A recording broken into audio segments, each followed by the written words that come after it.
धनंजय मुंडेंच्या राजीनाम्याची मागणी केली जाते, परंतु राजीनामा घेतला. राजीनामा देण्यापासून कोण त्यांना अडवतंय? राजीनामा घेण्यापासून कोण मुख्यमंत्र्यांना अडवतंय? काही राजकीय दबाव आहे का? काही युती धर्म हा वेगळा आहे का? काय नक्की आहे हे मुख्यमंत्र्यांनी सांगायला पाहिजे. गुपित काय ह्याच्या मागे?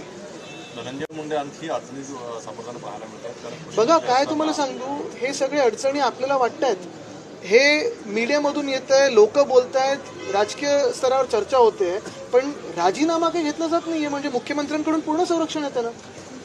हे कशासाठी होतं?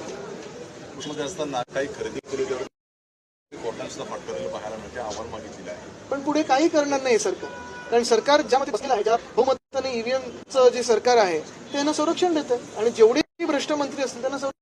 आम्हाला पहिलं वाटलं होतं, आम्ही ओपनली कौतुक पण केलं होतं, त्याची एक अपेक्षा पण आम्ही म्हणून दाखवली होती की आता नवीन सरकार बसल्यानंतर सत्ताधारी पक्ष असेल, विरोधी पक्ष असेल, राज्याला एका चांगल्या रस्त्यावर नेऊ, आपण चांगल्या एका मार्गाने नेऊ पुढे. जिथेही आम्हाला वाटलं होतं की देवेंद्र फडणवीसजी भ्रष्ट लोकांना घेणार नाहीत, पण ज्या प्रकारे काही काही लोकांना वाचवलं जातं, कुठेतरी विश्वासात राज्याचं होत आहे. आता पुन्हा एकदा मुख्यमंत्री होण्याची तयारी करत आहे. खरं तर मागच्या वेळेस